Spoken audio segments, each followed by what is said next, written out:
having these traits were how I survived for as long as I did. They were traits to basically push forward and to elevate myself and to accomplish goals and to get through my day and get through like the business that I decided to have and be part of the industry that I decided to be part of.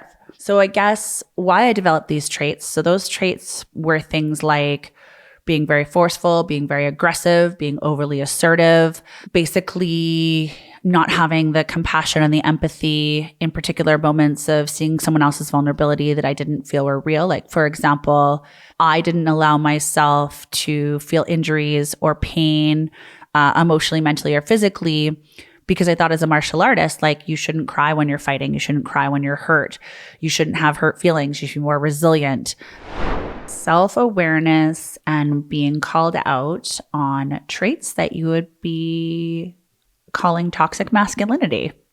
So that topic is very interesting because I think the phrase toxic masculinity is being thrown around quite a bit right now. And it's identifying particular traits that I think are being identified with men predominantly. And they're traits that when you say toxic, they're obviously damaging, hurtful, things that people shouldn't be proud of, things like, misogynistic behavior or just traits that you would resonate with kind of dudes not being awesome. So I got called out on having these particular traits and things I needed to be aware of and things I needed to change in my life and how it affects the other people around me.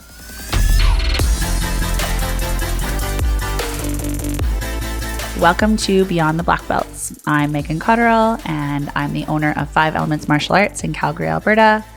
And I am the Team Canada President for the World Kickboxing and Karate Union Canada.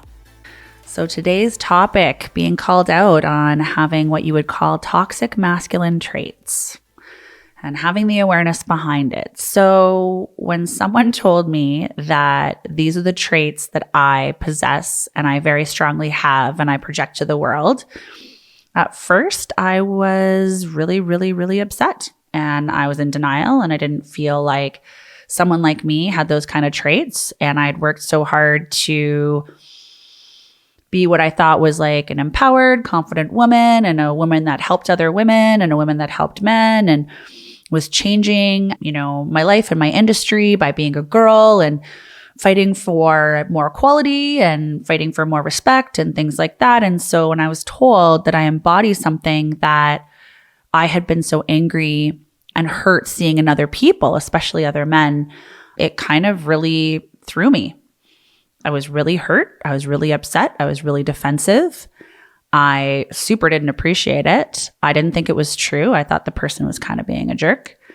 And then I decided to maybe instead of being so upset and so defensive, take what they had to say because it was someone I respected, very much so actually, and take a look at myself and see what they were trying to tell me and see if maybe just their delivery and what they called toxic masculine, maybe that's just a phrase. Maybe that's not a real thing. Maybe it's just something that we're calling these particular traits that we think are unhealthy. And I sat in it for a while and I started to become curious and ask myself questions about why someone would call me out on it, why they were worried about me, why they thought I needed to change, why they thought that I needed to dive a little deeper into this part of myself that I honestly thought was ridiculous and did not exist. Turns out I was wrong. Turns out I was completely wrong. And I had no right to be defensive.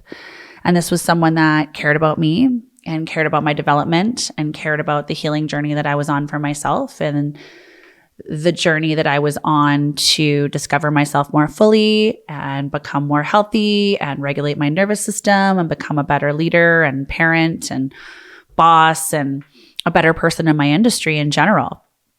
And so that was even worse, is realizing that I was wrong and they were right and that I possessed the qualities that you could say were toxic masculine.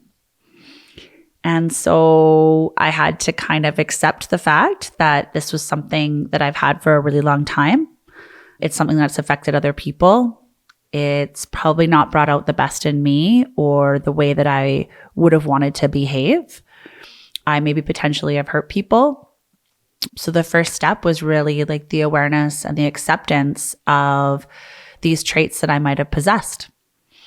So I had to kind of feel sorry for myself for a little bit. And, I did feel a lot of shame, and I did feel a lot of disappointment, and I felt an awful lot of guilt about it. It was definitely traits I didn't want to have, and I never really thought that I did. And I was very ashamed about those things.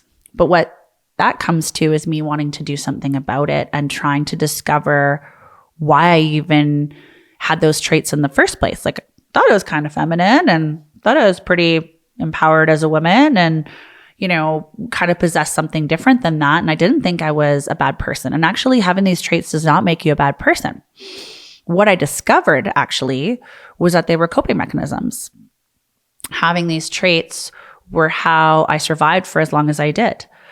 They were traits to basically push forward and to elevate myself and to accomplish goals and to get through my day and get through like the business that I decided to have and be part of the industry that I decided to be part of.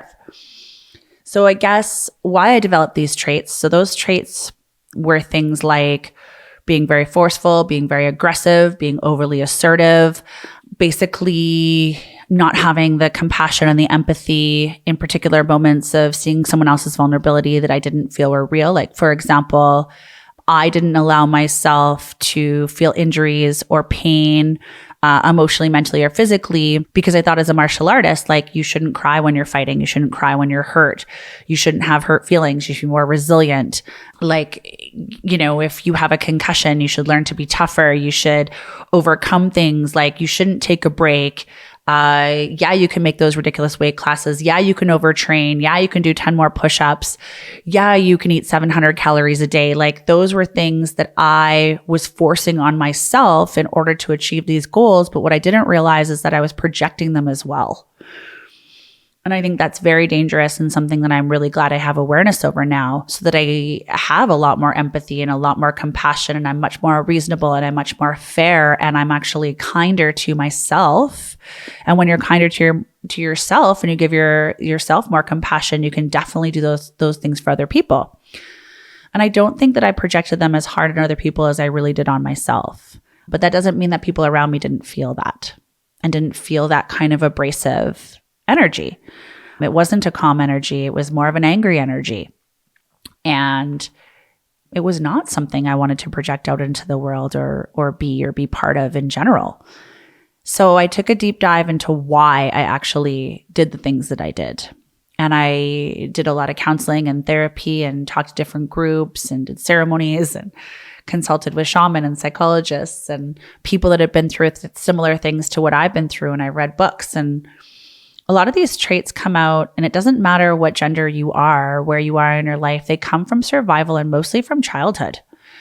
So if you didn't have your emotions recognized and, people didn't nurture you the way that you needed to have that nurturing, and people didn't see you or hear you or pay attention or listen to how you process things or emotions or times that you were vulnerable that you really needed support, you developed coping mechanisms which took away all your emotions, took away all your vulnerability, taught you that you had to behave in certain ways and push through and be forceful in order to survive and get to the next level. Because I think if you were really to sit in those emotions without support, it would eat you alive. And I think that's where depression and anxiety and PTSD come, is the inability to process traumas that have happened to you because you weren't given the support, vulnerability to be able to work through them appropriately. I think it comes from needing a little bit more connectedness than you probably got. So what was really interesting is these traits actually made me really successful and helped me to get to the places that I have gotten in my life and career. And being in an incredibly male-dominated industry, and then also being a business owner, being a female, and having predominantly male staff and coworkers and students and things like that, I didn't know how to integrate myself into that environment. So I started mimicking what I admired in other people, predominantly males in my industry, but also females too. Like, I wanted those traits that I saw in them that I admired, that helped them get to where they were so that I could achieve the same goals as them. But what was really kind of crazy is that never, ever, ever felt good. It always felt uneasy. It always brought about more anxiety and more depression, and nothing ever felt good. Like I always felt sick, and I think your body keeps score on that as well. And so I had a lot of ailments that I think were because of my nervous system and my inability to feel positive, masculine and feminine energy, which I think we all possess. And it really made me forget my feminine energy. But also what repressed a lot of that was I never felt a sense of safety and security growing up. I never felt safe. I never felt secure. And that was in every way, mentally, physically, psychologically, financially. I never thought that I had protection from anyone. I never thought that my home was safe. I never felt like my body autonomy was safe. And so I think I developed qualities and a lot of defensiveness and aggression and negative assertiveness that helped me feel like I was safer and more protected. And if I never let anyone in and I was never vulnerable and I didn't share qualities of allowing, that it wouldn't be hurt again. I would be much safer. And giving those things to yourself is difficult and it's heavy, and you shouldn't have to do it. We as a human species should not be doing those things for ourselves. Like we miss the connectedness. We miss the village energy where we could rely on one another and where we had each other's backs and where we were seen and heard in spaces. Right now, I feel like we're so isolated. We're doing so many things on our own, and we've been forced to push forward through our traumas without processing them and dealing with them and healing them. We're in the places now where we don't have positive divine energies. We have toxic energies, whether it's male or whether it's female. And that has led to what I think is causing us so much sadness and grief and confusion in the world. And I think also like being a single parent, having to have the roles of both a mom and a dad predominantly for my son, led me to have to develop these qualities that were not feminine, that were not gentle, that were very forceful and very aggressive, because I'm constantly making decisions. I'm constantly scared about how to pay for, me and my son's life. I'm constantly worried if I'm enough for him. I'm worried if I'm parenting him enough. I worry about how much I'm working all the time in order to support him and having to push forward on that, not having my needs met, my emotions met. So repressing all of that, which brings out all the negativity and all the defensiveness and all the aggression, because I'm just trying to survive. I don't have time to cry. I remember so many times as a parent, and even before that, being like, I need to cry right now because something awful has happened to me. I'm super hurt. And I'm like, I don't have time to cry until 10:30 p.m. So I had to push it down and push it down and push it down, because I just had to show up for school or show up for work or, make it to the next event or take my son to hockey or make dinner or go grocery shopping or pay bills or go to court or do whatever it was that I needed to do to get to the next phase of my life so I could provide that sense of safety and security for myself and my son. I think so many single parents go through that. And that's why there is such an imbalance on how we need to live and breathe and be healthy in our lives. So it's been a ton of awareness on where my emotions are, a ton of awareness of how I project, a ton of awareness about what kind of negativity I hold inside myself. So after that discovery and that awareness and that processing and that diving deep, which was, I have to admit, excruciating and not pleasant and very vulnerable, I've sort of really thought about what it means to have more positive masculine qualities, but also have the positive feminine qualities that I thought I embodied and really wanted to embody. Like, I think I'm proud finally of being a girl. And that was something that I was not proud of for a long time, because it didn't bring me a sense of safety and security. If I was a girl, I'd be more vulnerable. I'd be put down more. I felt more at risk. I felt very unsafe in my industry. And so I was very angry about being a girl. I was very angry about being feminine. I was put down for being feminine. Like, how dare you look like that when you're fighting, or no one's going to take you seriously. Like, all those voices were always in my head. And I was constantly repressing, going against my own nature. My nature is to be feminine. I feel like I should be feminine. I feel like I should embody being a woman and being very confident about that and being proud of that, because that's, I think, how I identify. And so I had to start looking at what those positive qualities were and then trying to embrace them and think of them as a superpower as opposed to something that would make me feel unsafe. So now I'm kind of deep diving into what it's like to allow, what it's like to be a leader with emotion, what it's like to be a boss or a coach or an organizer or be in business and have compassion and have empathy and have grief and have sadness, but also have joy and have passion, to make decisions based on feeling and not just what's always been done or what we're conditioned to do or what our environment tells us to do or what we've been doing for 50 years, where that's always worked. What if it's not working anymore? What if I can be a coach that tells my students, hey, it's okay to cry today? And that could be to any one of my students and however they identify. It doesn't matter what gender they are. What if I can actually sit with a student and say, I can see that you're struggling. I can see that you're actually not happy doing this. I can see that this is really overwhelming for you. I was never coached like that. I was told that was so wrong. But maybe that's what I needed to hear when I was younger. Maybe it's what I needed to hear as an adult. Maybe it's what I need to hear now. But why can't I do that now? Why can't I bring out those positive qualities? Maybe that's something we would consider to be a positive feminine quality, is someone that allows other people to have emotion, that allows other people to process, that allows people to do things in a different manner and one in which they can feel their way through a situation instead of constantly having to force. It's actually been a really beautiful experience because it allows me to actually be myself as well and be the person that I wished I would have had and be the support that I wished I would have had and maybe be the parent I wish I would have had. I mean, when my son is hurt, I ask him, well, how does it make you feel?